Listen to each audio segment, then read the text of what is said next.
Bonsoir à vous qui nous regardez de partout dans le monde. Merci une fois de plus d'être avec nous ce soir. C'est un réel plaisir de vous compter parmi les nôtres. Allez, c'est votre émission Intersport qui commence sur Carrefour Télévision. Pendant plus d'une cinquantaine de minutes, on va revisiter l'actualité sportive mondiale, ce qui a dominé le monde du sport durant toute la semaine. On va revisiter toute cette actualité. Et au menu de votre émission aujourd'hui, on aura en pause actu la NBA, Oklahoma sacré champion NBA. Comment au bout d'un suspense du Game 7, Oklahoma finalement sacré champion NBA. On va revenir sur toute l'actualité. Toujours en pause actu, on parlera du problème d'arbitrage qui devient récurrent chaque week-end et graine son lot de scandales arbitrales. Qu'est-ce qui peut être la cause? On en parle dans cette émission. Et pour sortir de la pause actu, on parlera des transactions financières au sein de l'Africa Foot. Comment ça se passe au niveau de l'Africa Foot, au niveau des transactions financières, on en discute. Et en thématique centrale, on en aura deux thématiques. On parle d'abord du bilan des clubs en termes de professionnalisme. On sait qu'au lancement de la saison, il y avait un cahier de charges qui a été donné aux clubs. Est-ce que les clubs ont respecté le dit cahier de charges pour être plus professionnels? On en discute tout à l'heure. Et en deuxième pause actu, on parlera de la Coupe du Monde des clubs. Tout à l'heure, après une courte transition à la régie.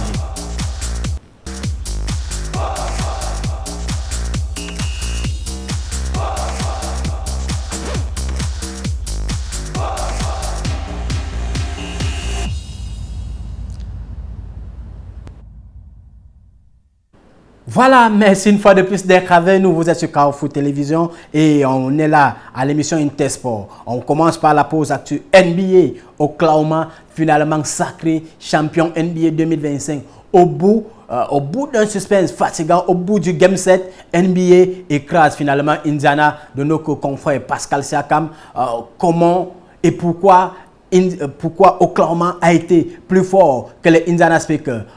On prend d'abord cet élément à la régie et on va aller chercher notre ami Ethel Richardson qui nous attend déjà au téléphone pour nous expliquer ce sac d'Oklahoma.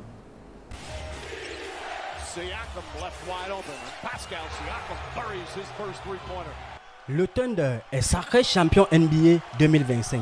Dans une énorme ambiance, alors que les Speakers ont rapidement perdu Tyrese Haliburton, qui saignait abondamment.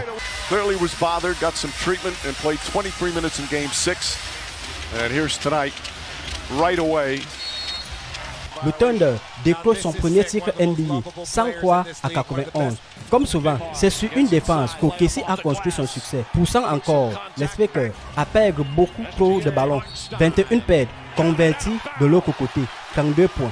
Shai Gilgeous-Alexander compile 29 points avec une réussite de 8 sur 27, 5 rebonds et 12 assists. Chalet, 18 points, une réussite de 6 sur 8 rebonds. Un énorme record pour lui dans ce Game 7. Jales Williams ajoute 20 points, une réussite de 7 sur 20, 4 rebonds, 4 assists. Côté Speaker, Mark Conley a tout tenté et terminé avec 16 points, 8 sur 13 réussis, 6 rebonds, mais aussi une perte de 7 balles. Pascal Siakam a été trop discret avec 16 points, une réussite de 5 sur 13, 4 rebonds et 2 assists. Tout comme Miles Turner, 6 points, une réussite de 2 tirs sur 4, 4 rebonds. Ben Mathurin a inscrit 22 points, une réussite de 6 sur 14 tirs, plus de 13 rebonds. Après une première mi-temps très équilibrée, où les deux équipes se sont rendues coup pour coup, la pression défensive du Thunder et les 8 ballons perdus par les Speakers ont fait basculer la rencontre. Ajoutez à ça des rebonds offensifs et malgré un énorme Mark Conley dans ce quart-temps avec 12 points de suite réussis, OKC a fait un premier mini-break sur un 11 sur 2 sous l'impulsion du trio Shai Gilgeous-Alexander, Jalen Williams et Chalet. À 36 minutes de la fin, OKC a été en position idéale avec 91 points sur 68 et a vite plié l'affaire. Face à des Speakers incapables de trouver des solutions en attaque, les locaux ont entamé le quatrième quart-temps avec un 9-0, notamment un 90-68. Game over ou presque. Comme à leur habitude, les Speakers n'ont pas baissé les bras, ont petit à petit gaspillé leur retard pour recoller à 10 points en moins de 3 minutes du buzzer sous l'impulsion d'un Mathurin, mais pas de comeback historique cette fois-ci. Shai Gilgeous-Alexander, MVP des... Kai Julius Alexander, c'est cet Américain qui a tout fait exploser, il a fait exploser Indiana Speaker. Et déjà, il nous attend au bout du téléphone, notre ami Ethel Richardson, l'homme du basket camerounais, l'homme qui a toutes les infos du basket. Mon ami Ethel, si tu es déjà là, bonsoir Ethel. Indiana s'incline face au Thunder trop puissant, mais Indiana a tenu jusqu'au Game 7. Que peut-on retenir de cette finale NBA?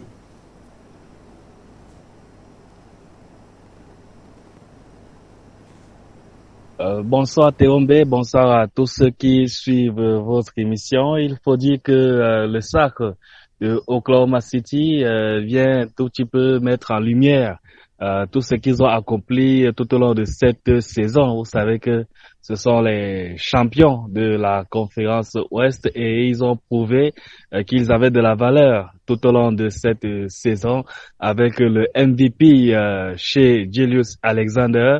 MVP de la saison régulière, MVP de la conférence Ouest, c'est dit que tout a été accompli pour lui. Donc, ils ne l'ont pas volé cette victoire, ce trophée cette année, même si c'est vrai que personne ne mettait une pièce sur cette équipe en début de saison, mais au fil des rencontres, cette équipe a prouvé, puisque elle n'avait jamais enchaîné deux défaites à domicile, et ça s'est encore prouvé tout au long de ces finales, et justement face à Indiana Pacers qui n'était pas également attendu du côté de la conférence Est. Ça s'est joué sur un détail. Vous savez bien évidemment que celui de Tyrese Haliburton, l'un des joueurs phares de cette formation de Indiana Pacers qui est malheureusement sorti blessé, n'a pas pu finir même le premier quart-temps de cette finale. Ça a été un coup dur pour son équipe qui menait bien fort heureusement à la mi-temps, 48-47 de 1 point, mais s'est véritablement effondrée quand elle a vu de retour des vestiaires que son joueur majeur ne pouvait pas revenir, et on a vu que ça a payé cash véritablement dès le troisième quart-temps où Oklahoma City a appuyé là où ça faisait plus mal sur ils se sont reposés sur leur valeur sûre, notamment chez Julius Alexander, et sur leur valeur d'équipe également, sur leur solidité défensive. Donc c'est tout cela qui a engrangé véritablement la chute, on va le dire ainsi, de Indiana Pacers qui n'avait plus de ressources malheureusement. Pascal Siakam était un peu scellé. Vous savez, quand vous êtes un des joueurs majeurs et que vous avez un coéquipier qui vous aide à relever votre équipe, quand il n'est pas là, tous les épaules reposent sur vous, et malheureusement, il n'a pas pu avoir parce qu'il n'avait plus son acolyte d'à côté. Donc, c'est un peu ça qui a plombé la victoire de Indiana face à une valeureuse équipe de Oklahoma City, que je redis encore, elle n'a pas volé cette victoire-là, c'est mérité au vu de tout ce qu'on a pu avoir comme statistiques. Donc, bravo à cette formation de Oklahoma City, pardon. Même bravo également à cette équipe de Indiana qui n'a pas démérité et qui, pourquoi pas, pourra se renforcer pour la saison prochaine, parce que vous savez, une saison, ça finit très vite. Et il faut déjà penser à la saison suivante. Donc, à Oklahoma City de célébrer, à Indiana d'aller se préparer pour revenir encore plus fort avec Pascal Siakam, dont on attend toujours un second titre après avoir glané avec les Toronto Raptors. Ça peut revenir, pourquoi pas la saison prochaine ou même dans 2 ans. Ce n'est que partie remise. Mais je dis pour finir que et bravo à Oklahoma City. On espère que cette franchise-là pourra encore être au sommet comme l'a été Golden State Warriors à une époque, ou encore Chicago avec Michael Jordan. Donc, il y a ces équipes-là qui ont des super meneurs qui peuvent, pourquoi pas, avoir une longévité pour perdurer dans cette saison de NBA aux États-Unis. Indiana n'a pas démérité d'après Ethel Richardson, c'est juste Oklahoma qui a su appuyer là où ça fait mal. La perte du leader et un Siakam qui se retrouve sans son coéquipier a certainement entraîné la chute de Indiana. Merci à vous mon ami Ethel, on espère vous avoir sur le plateau bientôt.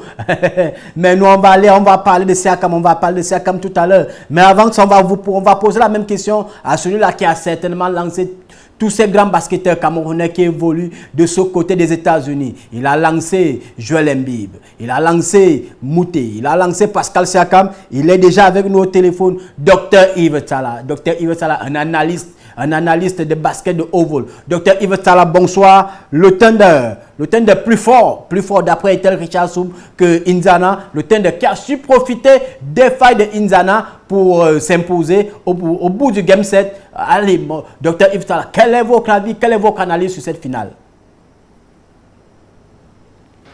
Bonjour, oui, le Thunder a tout simplement été plus fort et je pense que c'est ce qui était attendu depuis. C'était la meilleure équipe de la saison régulière avec 68 victoires en 82 matchs. C'était l'équipe archi favorite. Il faut dire que Indiana a plutôt déjoué les pronostics pour arriver déjà jusqu'en finale NBA et pousser cette redoutable équipe de Thunder jusqu'au match 7. Donc, Indiana a réalisé une très très belle saison au-delà des expériences et voilà, a vraiment tout donné dans ce match, mais ça ne pouvait pas suffire. Ça pouvait pas suffire parce que justement en attaque, Indiana a eu des soucis avec la perte de son meneur de jeu Tyrese Haliburton, qui est vraiment l'homme orchestre en attaque, le métronome, et donc avec sa sortie en premier quart-temps, l'équipe a eu beaucoup de soucis en attaque et ça s'est vu, pas de circulation de balles, pas de spacing, donc le jeu touffu complètement et c'était plus facile à défendre pour le Thunder et les Pacers n'ont inscrit que 91 points. Ils ont plutôt bien défendu, pris seulement 103 points, mais donc c'était en attaque et notamment avec les ballons perdus, 22 ballons perdus. C'est énorme, surtout que OKC a bien exploité ces ballons perdus là pour convertir un bon nombre en panier. Donc du coup c'était très compliqué. Pour remporter une finale NBA, il faut vraiment être au top de sa forme. Il faut avoir tous ces joueurs en excellente santé, surtout ces joueurs clés. Et c'est ce qui a manqué à Indiana dans ce match. C'est ce qui a manqué à Indiana. On pense aussi que la sortie d'Haliburton très tôt a peut-être servi à Oklahoma et peut-être desservi à Pascal Siakam qui nous a livré une performance en dents de scie. Le Camerounais n'a pas été à la hauteur de ce Game 7. Qu'est-ce que vous pensez de cette performance en dents de scie de Pascal Siakam?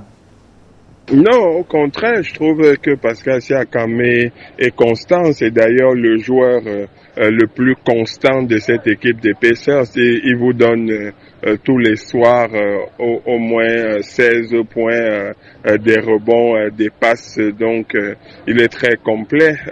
Si on compare avec les autres, Haliburton par exemple, il a eu des matchs où il était très mauvais, notamment le match où il a inscrit 4 points. Les Bénédicte Mathurin, il y a eu des matchs à 27 points, mais il y a eu des matchs aussi où il passe complètement à côté. Obi Toppin, et par exemple, au Game 7, Obi Toppin est à 0 points. Quelqu'un qui avait marqué 20 points le match d'avant. Donc on comprend très bien que les joueurs étaient assez inconstants et que Pascal Siakam était plutôt le joueur le plus constant parce que chaque soir il apporte au minimum un certain nombre de choses. Maintenant peut-être que sur le match 7 on s'attendait à ce qu'il fasse une plus grande performance, mais c'était compliqué avec la sortie d'Aliverton.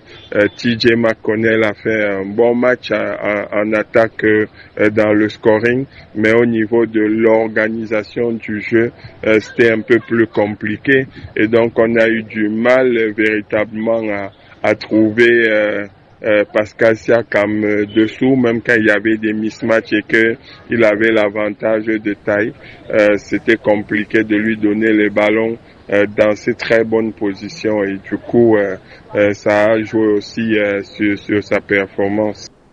Ah, merci à vous, Dr Talla, pour ces éclairages. On rappelle que c'est vous faites partie de ceux avec Mbamute qui avait lancé Pascal Siakam dans le grand parti de Douala. Aujourd'hui, presque parmi les meilleurs basketteurs au monde. Merci à vous et c'est sur cet élément, sur votre rappel, Dr Yves Talla, qu'on va tourner la page de la NBA.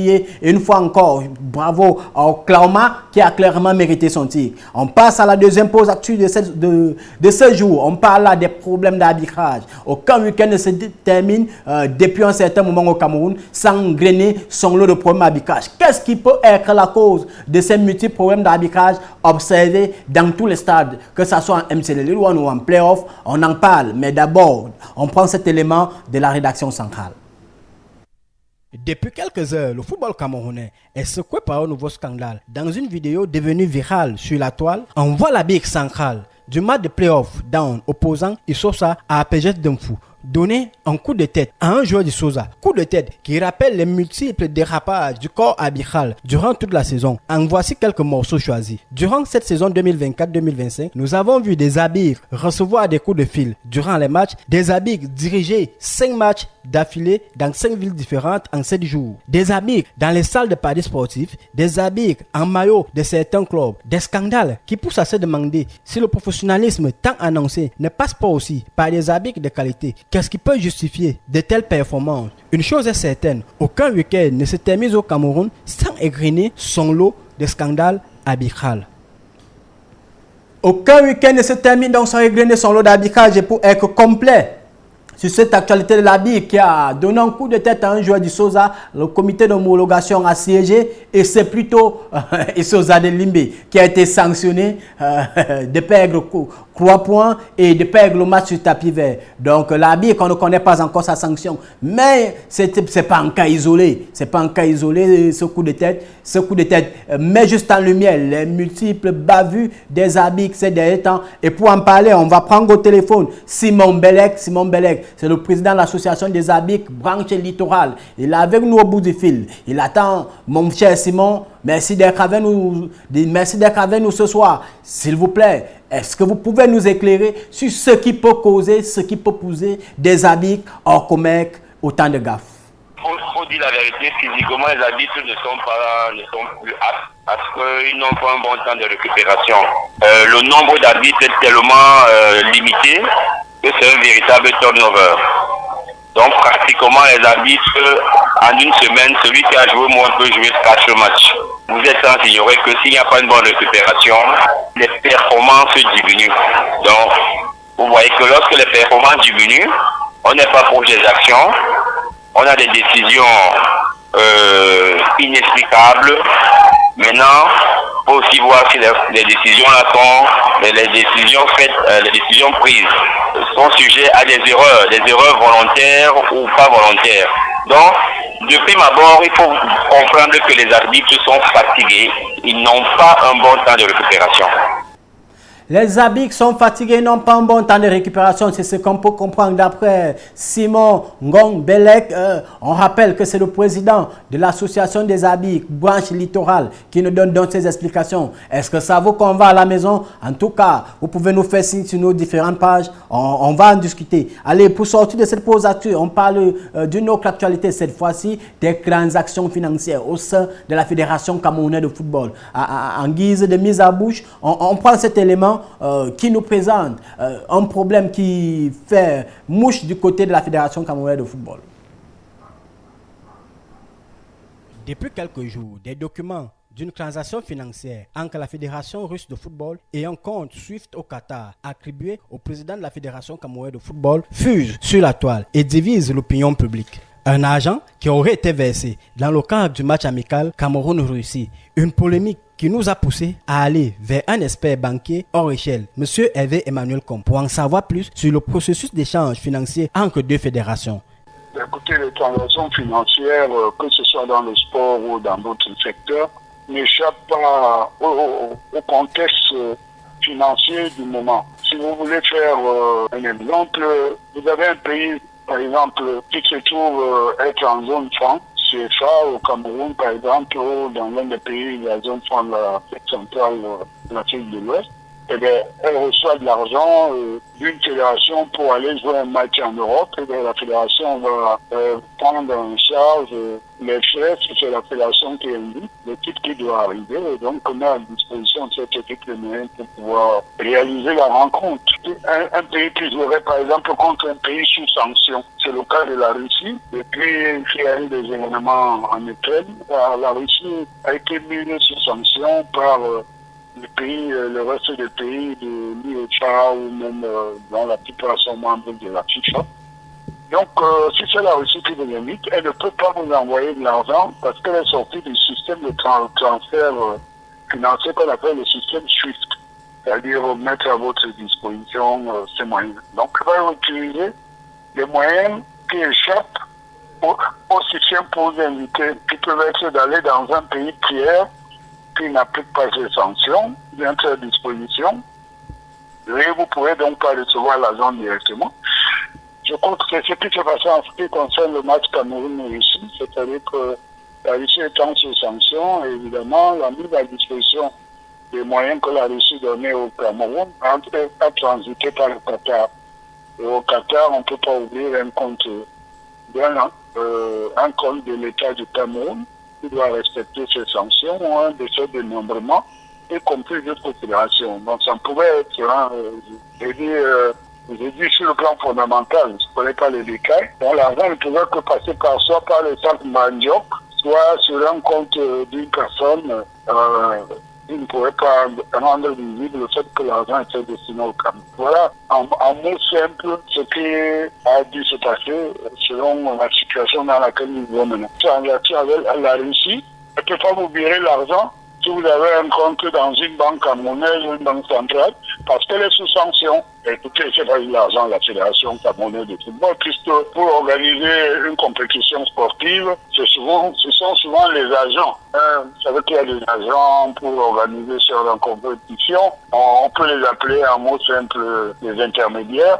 Et donc, ce sont ces intermédiaires qui doivent recevoir l'argent et décider, l'accepter pour la réalisation de la compétition. Donc, normalement, en recevant l'argent directement, Samuel Eto'o ou un de ses agents, il n'y a rien de surprenant là-dessus. C'est le contexte des relations financières internationales. Il impose, la Russie est un État sous sanction, et la Russie ne pourrait donc pas envoyer l'argent dans le compte bancaire. La fédération se en a un signe ou en transitant par une banque dans une place financière internationale à Paris ou ailleurs. Donc, on ne pouvait que faire passer cet argent par des voies qui ne sont pas les voies classiques de tous les jours. Et je suppose que c'est ce qui est lieu. Donc, pour moi, il n'y a pas un petit paquet, c'est une tempête dans un verre d'eau. Il faut savoir, est-ce qu'il y a eu le match? La réponse est oui. Alors, pour réaliser le match, est-ce que les joueurs se sont déplacés? La réponse étant oui. Est-ce que telle dépense, le paiement des primoniaux, la réponse étant oui, il fallait bien que l'argent vienne de quelque part. Et si c'est cet argent, il n'y a rien. C'est simplement le fait que le contexte des sanctions contre la Russie a imposé ce fonctionnement. Des explications qui pourront donc éclairer l'opinion publique qui est divisée sur ce sujet qui fait couler beaucoup d'encre. Voilà, Emmanuel Com qui nous donne plus d'éclaircies sur cet élément que vous avez pu observer, sur les transactions financières dans le milieu du football, notamment dans la FECAFOOT. Et avant de sortir de la pause actuelle, on a notre ami Simon qui est toujours là. Simon Bellet qui aimerait apporter plus d'éclaircies sur le sujet précédent au niveau des erreurs d'arbitrage, ce qui peut causer cela. Mon ami Simon, si vous êtes toujours là, merci d'avoir patienté qu'on finisse avec cet élément d'Hervé Emmanuel Com. Simon, plus d'éclaircies sur ce sujet. Mais non, vous vous rendez compte que, ou bien je peux vous faire ce rappel, il y a de cela 2 mois, nous avons déposé notre mot d'ordre de grève. Mais vous êtes aussi au courant que ça a été un travail savamment préparé. Et nous avons saisi toutes les autorités, même de la République, afin que le problème des émoluments soit élagué. Malheureusement, la fédération n'a pas voulu le faire et à la fin, nous avons donné notre mot d'ordre de grève que la fédération a balayé d'un revers de la main en imposant à certains arbitres de venir jouer des matchs. En une journée, les arbitres pouvaient jouer même 3 matchs ou 4 matchs. Voyant que ça va aider la fédération, malheureusement, non, ça n'a pas aidé. Aujourd'hui, plus de 95% des arbitres a décidé de rester à la maison, à ne plus continuer à vivre cette mascarade de tout ce qui se passe aujourd'hui. Donc, des arbitres, il y en a, mais plusieurs ont dit non, nous sommes solidaires à l'association. Il y a un véritable problème des émoluments. Il faut que ces émoluments soient payés.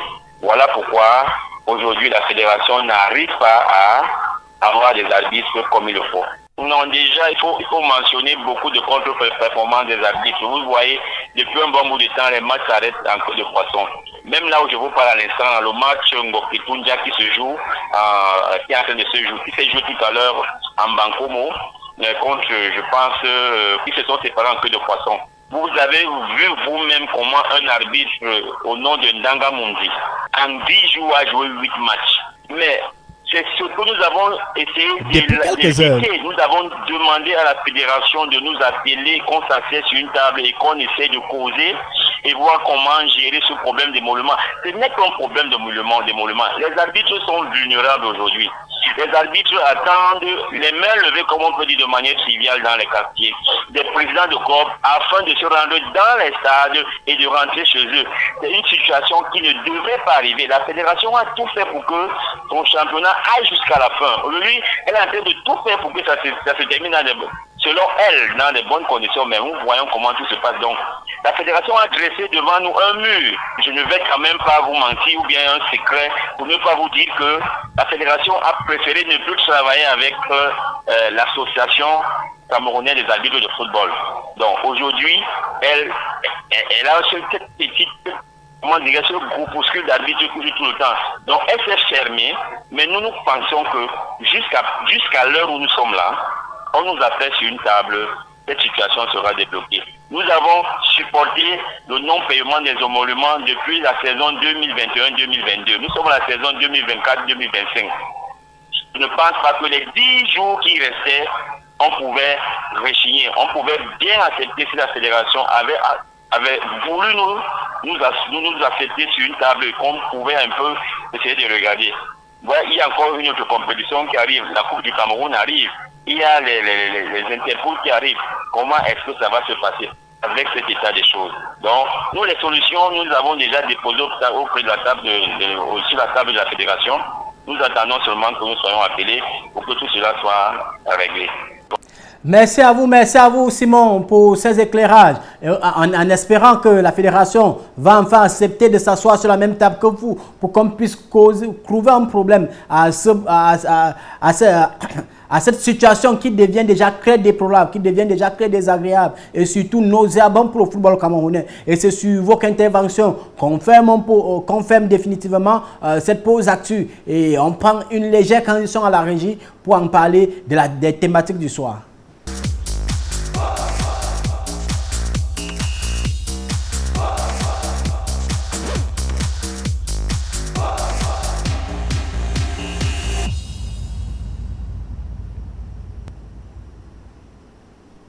Vous regardez Intersport, merci une fois de plus d'être avec nous. Allez, comme thématique du soir, la première thématique, on parle de la MTN et League One. On fait un bilan du niveau de professionnalisme des clubs camerounais. On rappelle qu'en début de saison, les clubs avaient reçu un carnet de charges de la part de la Fédération camerounaise de football.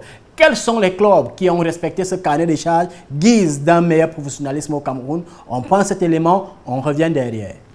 À une journée de la fin de saison du championnat de première division camerounais, des interrogations furent sur le niveau de professionnalisme des clubs camerounais durant la saison. Un cahier de charges avait été imposé aux équipes par la Fédération camerounaise de football en début de saison. Quels sont donc les clubs qui ont respecté le dit carnet de charges, guise d'un professionnalisme de haut niveau? Aucun club pouvons nous répondre. Mais certains clubs se sont démarqués en respectant certaines exigences de base. Nous avons donc Coton Sport de Garoua, Gazelle de Garoua, Faux Vazur de Yaoundé, Canon Sportif de Yaoundé, Victoria United, Panthère Sportif d'Undé, Stade Renard de Molon. Et le meilleur à ce jeu du professionnalisme a certainement été Colon Sportif du Dja et Lobo. Dans ces différents clubs, nous n'avons pas suivi des problèmes de salaire, de déplacement ou encore de difficultés administratives. Nous avons pu suivre l'actualité des 10 clubs à travers leurs pages et sites toujours actualisés, des retransmissions des matchs en direct, des teasers d'avant-match, des bus flambant neufs, des staffs techniques toujours bien vêtus, des team press toujours disponibles pour la presse avec une mention spéciale pour Willy Ano Niaté, team press de Colon.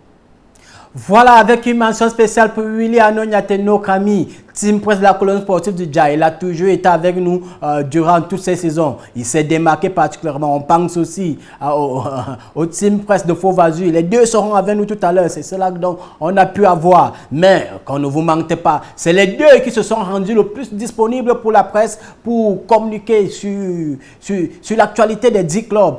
Allez, on rappelle qu'aucun club n'a pu avoir un stade propre à lui. On joue toujours sur les installations de l'ONIES. On joue toujours sur les installations de l'État du Cameroun, mais il y a beaucoup de clubs qui se sont démarqués à l'instar de Faux Vazur de Yaoundé, Canon Sportif de Yaoundé, Colon Sportif du Dja, Gazelle de Garoua. Ils sont nombreux qui ont quand même fait un certain effort. On n'a pas suivi de problème de paiement de salaire de ce côté. On n'a pas suivi de problème de transport. On n'a pas suivi de problème de primes de ce côté. C'est à féliciter. Et pour parler, on va prendre en premier lieu celui-là qui est toujours avec nous, répond toujours à nos sollicitations. Willy Ano Niaté. Willy Ano Niaté, notre ami de la colonne sportive de Dja qui est toujours avec nous. Bonsoir Willy Ano. Allez, j'espère que vous allez bien et que la colonne sportive se porte bien. On a vu, félicitations déjà pour la licence CAF obtenue ces derniers jours. On va vous poser la question, la même qu'on va poser à Mbala tout à l'heure. Quel est le secret de la Colombe du Dja? Comment la Colombe a fait pour tenir un tel niveau de professionnalisme au Cameroun cette saison? D'où vient même l'argent de la Colombe sportive du Dja? Oui, bonjour mon cher. Je crois que la nouvelle vision de la Colombe sportive du Sud est portée par le président du conseil d'administration, le docteur Doko Ediane, qui a compris la nécessité non seulement de revoir la structuration en mettant sur pied un organigramme, mais en mettant chacun devant ses responsabilités. Je crois que notre succès se résume en quelques éléments, notamment sur le plan administratif, avec la volonté de l'administration de toujours faire ce qui est bien pour les principaux acteurs, notamment les joueurs et les membres de l'encadrement technique. À côté, vous avez un soutien assez remarquable, non seulement des élites du département du Dialogue, mais de toute la grande élite du Sud réunie autour du comité de sages que dirige le ministre Louis-Paul Moutazié. À côté, vous avez également des supporters qui jouent un rôle très important. Ils ne sont pas seulement mobilisés quand Colombo joue à Yaoundé ou à Douala. Partout où l'équipe va, vous allez trouver les supporters de la Colombe sportive du Sud. Tous ces ingrédients font à ce qu'au jour d'aujourd'hui, qu'on nous qualifie de club professionnel, parce que nous, on a compris l'essentiel, c'est de mettre les petits plats dans les grands, mettre les employés dans les meilleures conditions. Vous avez vu, du moment où on était déjà sûr et certain qu'on va finir champion, on a immédiatement engagé la procédure pour l'obtention de la licence CAF, parce que nul n'est besoin de rappeler que par le passé, ça a souvent été un véritable problème, un parcours de combattant pour les clubs camerounais, mais au jour d'aujourd'hui, on peut se dire qu'on est chanceux parce que la vision managériale impulsée par le président du conseil d'administration, c'est d'abord l'anticipation. Au jour d'aujourd'hui, nous disposons de notre licence CAF qui va nous permettre de mieux préparer cette échéance qui nous attend, à savoir la Champions League africaine. Au niveau de l'organisation, je l'ai dit, vous avez le conseil d'administration, vous avez le comité des sages, vous avez la direction générale, vous avez le staff technique, les joueurs, les supporters. Chacun essaie de jouer sa partition au niveau de la communication. Nous, on est là pour être l'intermédiaire entre l'équipe et les supporters, entre la fédération et l'équipe d'une manière globale, parce que parfois les informations passent directement via le team press. Au niveau du travail technique, je crois que le directeur sportif Roland Francatouba fait un travail remarquable, que ce soit au niveau du recrutement ou des joueurs ou alors du staff technique. Bref, il y a cette sérénité, cette complicité qui règne au sein de notre équipe, ce qui fait qu'aujourd'hui les résultats portent leurs fruits. Maintenant, pour revenir sur les sources de financement, lorsque nous préparions la finale de la Coupe du Cameroun, on a vendu plus de 40 millions de chiffres d'affaires vendus en termes de maillots grâce à notre boutique que nous avons implémentée et qui reste toujours opérationnelle du côté de Buka Voyage. À côté, vous avez des sponsors qui nous encouragent et qui apportent leur pierre à l'édifice. Vous avez par exemple le port autonome de Douala, vous avez la CNPS. Plusieurs structures ont décidé d'associer leur image à la Colombe sportive du Sud. À côté, vous avez également les cotisations ou alors les contributions non seulement des membres du conseil d'administration mais également du comité des sages qui font à ce qu'au jour d'aujourd'hui on peut s'asseoir et dire on va voter un budget s'élevant à tel procès, sachant que chacun va essayer de jouer sa partition pour le rayonnement de cette équipe de la Colombe. Mon ami Anoïle Niaté, excellent communicateur. Allez, mon ami Anoïle, vous nous avez mis de l'eau dans la bouche là. Et surtout que vous avez profité pour glisser une petite plume d'une agence de voyage très célèbre. Et ce qu'on peut retenir, c'est que la Colombe sportive du Djalobo a pu obtenir 40 millions de francs CFA grâce à la vente de maillots. C'est vraiment à féliciter. Ça a montré que lorsqu'on veut, on peut. Et surtout, Colombe sportive du Djalobo a réussi à avoir des partenaires qui collent leur image à ce club. C'est dire que Colombe est déjà aligné au même niveau d'expérience, pas d'expérience, peut-être de professionnalisme que les grands clubs africains, que les grands clubs européens, qui réussissent à gagner de l'argent avec de la vente des maillots, des partenaires signés. C'est vraiment encouragé. Ça montre que le sport camerounais peut rapporter, que les clubs camerounais peuvent être rentables. Merci à vous, mon ami Ano Niaté. On espère William, qu'on vous aura bientôt sur le plateau d'Intersport. On espère surtout que la Colombe viendra coller son image à Carrefour Télévision. C'est votre maison, c'est la maison du football camerounais. Et on va aussi aller vers un club qui s'est bien comporté, un club qui a assuré son métier il y a de cela quelques jours. Son team presse, Patrick Mbala est déjà avec nous au téléphone. Allô, bonsoir Patrick, on espère que vous êtes bien. On rappelle que vous êtes team presse de Faux Vazur de Yaoundé, qui aussi s'est illustré par un professionnalisme de haut niveau cette saison. Comment on s'est organisé du côté de Faux Vazur pour avoir un tel niveau de professionnalisme? Bonjour, je suis Joseph Patrick Bala. Je suis le média officer de l'équipe de Faux Vazur, élite de Yaoundé, club de première division de la MTN Elite One. Alors, parlons justement du respect des engagements pour cette saison sportive. Il faut dire que Faux Vazur a sacrifié au rituel, à savoir déjà obtenir une licence qui lui permet d'évoluer cette saison en championnat. La licence du club, la licence de l'ensemble de son.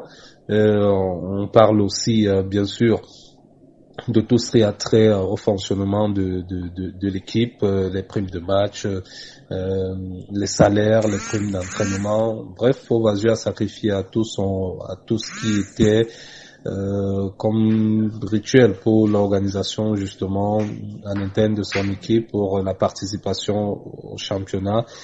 Peut-être on peut regretter en fait, c'est que peut-être du côté par exemple de la fédération, on n'ait pas eu l'argent par exemple que l'État a versé pour la subvention à l'endroit des clubs pour le paiement des salaires. Les 25 millions Faux Vazur jusqu'à présent n'a rien reçu, alors que beaucoup de clubs ont reçu de l'argent. Faux Vazur n'a rien reçu. L'argent des sponsors notamment, vous savez, on a un naming qui, parlant des MTN, qui organise cette compétition sans publicité aucune. Cet argent, on vit, bref, tous les partenaires autour de l'organisation de ce championnat, Faux Vazur n'a reçu aucun copec. Mais à contrario, Faux Vazur a, comment est-ce qu'on va dire ça, Faux Vazur a fait ce qu'il fallait faire en termes justement de permettre à son équipe de participer au championnat. Donc Faux Vazur a rempli sa part de marché. Ah, on a la défense communicateur, on a d'abord eu Arnaud Willignate qui a profité pour glisser une petite plume. Et maintenant, c'est notre ami Patrick Mbala. On rappelle que Patrick Mbala, c'est un journaliste qui officie du côté d'Info TV. Il est team presse de Faux Vazur. On salue déjà le président de Faux Vazur qui ne laisse sur aucun moyen, on l'a suivi. Et ce qui en ressort de ces 2 ans. Monsieur Nia, voilà, Monsieur Nia. On me rappelle, merci à vous, à la régie pour ces explications. Allez, je disais, il y a des mots qui en ressortent, le sponsoring, des partenaires qui ressortent soit du côté de Faux Vazur ou du côté de la colonne sportive du Djei Lobo. On remercie tous ces sponsors-là qui ont accepté de coller leurs images au dit club. Il y a d'autres clubs qui pourront aussi faire des mêmes témoignages. On a du côté de Canon Sportif de Yaoundé, on a du côté de Gazelle de Garoua, du côté de Coton, du côté de Victoria United, que dit. Voilà des clubs qui se sont illustrés en espérant que beaucoup d'autres clubs vont s'aligner pour un meilleur professionnalisme des clubs camerounais. C'est ce qu'on aime. Un salut particulier au comité des sages de la colonne sportive du Djei Lobo, dirigé par le ministre des Finances, Louis-Paul Motazé. Allez, c'est sur cette actualité qu'on referme cette première thématique. On revient derrière, juste après, une légère transition pour parler de la Coupe du Monde des clubs, la deuxième thématique de la soirée, la Coupe du Monde des clubs, où on est déjà au niveau des 8e de finale, mais avec une absence majeure, l'absence des clubs africains.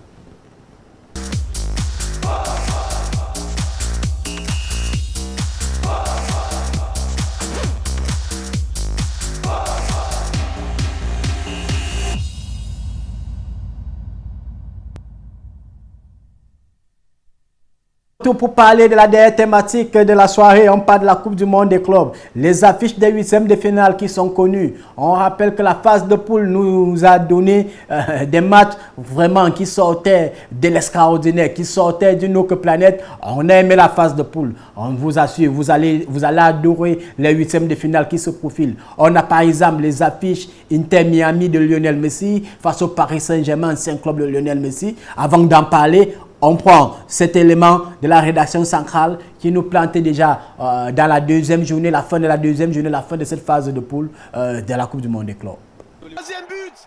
Ou encore Botafogo qui bat le PSG, distribuant ainsi les places au niveau du classement par poule.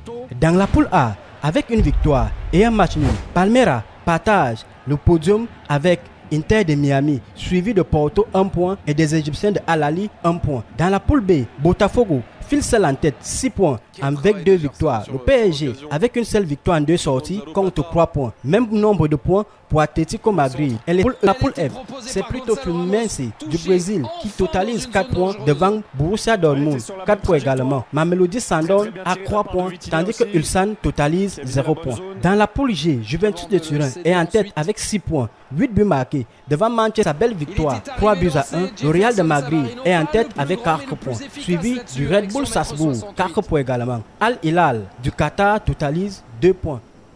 Classement qui a donc été bouleversé à l'issue des troisièmes rencontres qui sont jouées hier nuit. Allez, on rappelle que le Real Madrid a fini en tête suivi de Salzbourg. Manchester City a aussi fini en tête suivi de Juventus Turin. Aucun club africain n'a réussi à traverser une étape de poule. On a réussi à traverser cette étape de poule, montrant ainsi le niveau encore très bas du football africain qui devrait encore franchir là beaucoup d'étapes. Mais on rappelle que tous les clubs sud-américains sont qualifiés.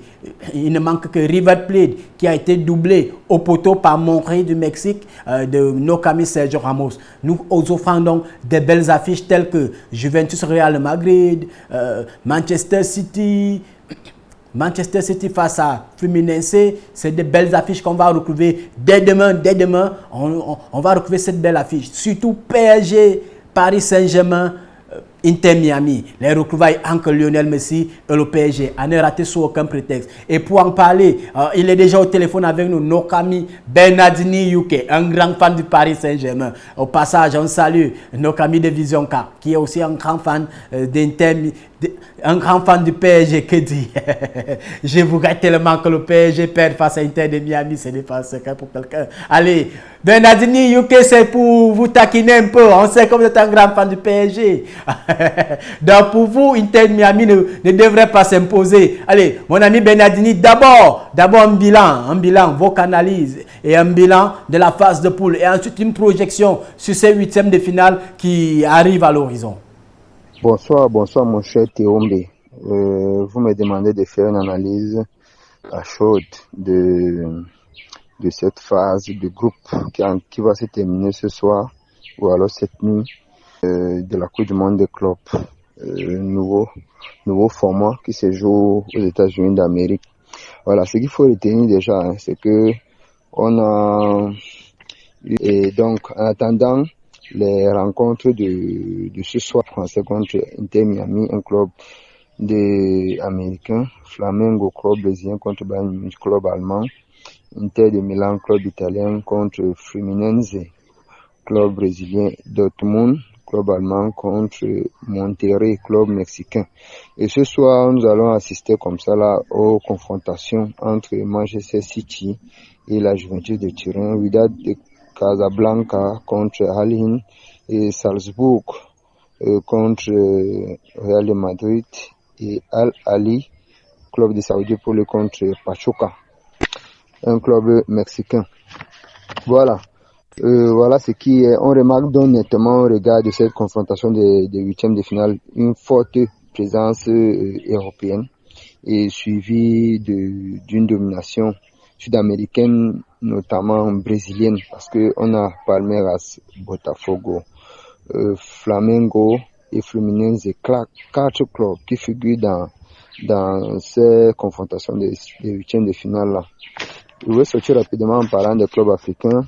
Oui, on a eu 4 ambassadeurs durant cette Coupe du Monde des clubs là. Le Wydad de Casablanca, Mamelodi Sundowns d'Afrique du Sud, Espérance de Tunisie et Al Ahly du Caire d'Égypte. Et Al Ahly était dans la poule de Porto, Inter Miami, Palmeiras. Et Espérance de Tunis était dans la poule de Flamengo, Chelsea et Club Léon. Wydad de Casablanca qui va jouer cette nuit était dans la poule de la Juventus, Manchester City et Al Hilal, tandis que Mamelodi Sundowns était dans la poule de Dortmund, Ulsen HD et Fluminense.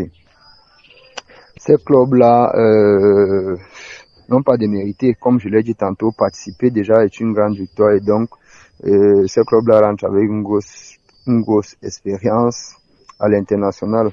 Une grande visibilité également pour les joueurs qui ont pu taper comme ça sur l'œil des recruteurs internationaux.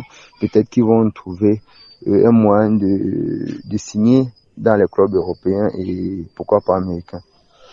Mais si on peut parler du bilan financier, il faut noter clairement que la prime de participation pour chaque club a été fixée par la FIFA à 9,55 millions de dollars.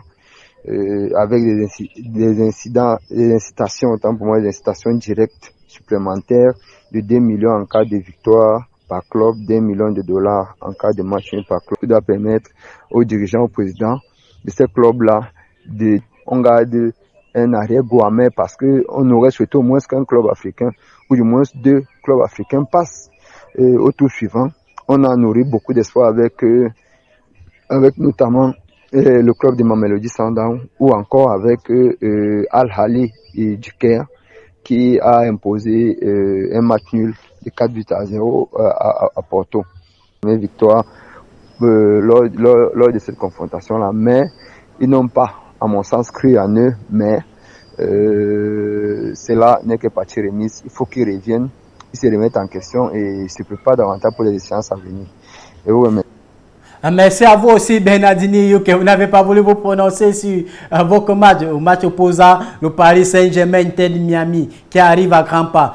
Mais merci à vous pour votre participation, surtout pour ces éclairages au niveau des gains financiers gagnés par le club africain qui se recouvre avec une masse financière qui va beaucoup augmenter, des gains qui vont certainement servir à agrandir les clubs. Merci à vous, Bernardini. On va aller au pas de course. À l'heure, il nous attend déjà du côté côté de Lyon, notre ami Hervé Kémé. Hervé Kémé, il est directeur sportif d'un centre de formation du côté de Lyon. C'est aussi un éducateur sportif. Allez, Hervé Kémé, bonsoir, merci à vous d'être avec nous ce soir, une fois de plus. Hervé, un bilan et surtout une projection sur ces huitièmes de finale qui ont à livrer, sur ces huitièmes de finale dont on connaît déjà les affiches. Bonsoir mon cher ami, bonsoir également aux téléspectateurs d'Intersport. On arrive au thème de cette première phase de la Coupe du Monde des clubs. On va dire que de façon générale, le niveau est très très moyen, pour ne pas dire faible, notamment sur le plan technique où on voit pas mal de loupés. Ceci s'explique par le manque de jus et la grosse fatigue des cadors. Voilà, on le sait tous, lorsque les footballeurs ne sont pas suffisamment reposés, lorsqu'ils n'ont pas suffisamment de ressources, le niveau technique en prend un grand coup. Voilà, c'est ce qu'on peut observer sur cette première phase de poule, bien qu'étant dans des poules, on va dire plutôt faibles. Voilà, la fatigue, on dira ça comme ça. Après, la grosse surprise, c'est le football sud-américain, notamment les clubs du Brésil, Botafogo, Flamengo et autres, qui sont plutôt bien partis pour aller au bout de cette compétition. Les joueurs ont du jus, ils sont en forme, ils sont en plein dedans. Ce sont des matchs en plus au niveau de la Coupe du Monde. Ah, c'est la grosse déception.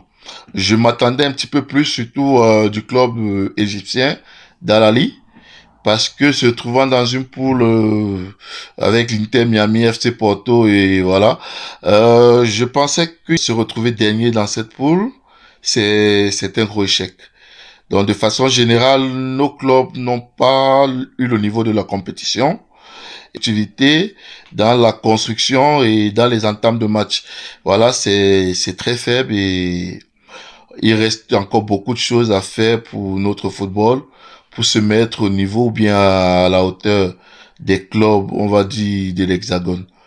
Mais voilà, de façon globale, c'est une compétition plutôt moyenne avec de belles surprises.